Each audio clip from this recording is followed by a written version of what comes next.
Heba, the distant voice. My name is Pauline Conroy, and I'm an independent researcher. I work with a colleague, Maura Marr, and last year we helped Inclusion Ireland publish a report called The Distant Voice, and this was looking at how the Health Information and Quality Authority were doing inspections in homes where people lived in the community.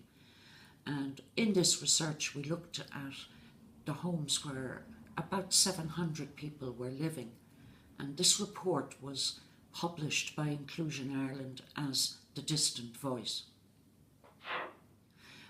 There were about 700 individuals living in the centres which HIQA inspected. But when HIQA reported on their visits to these centres, they didn't actually say whether they spoke with people with disabilities who were living there in all instances.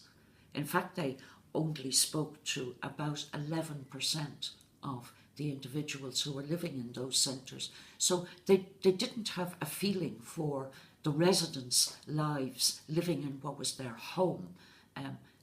Their approach was more to talk to the people who were managing and running the homes.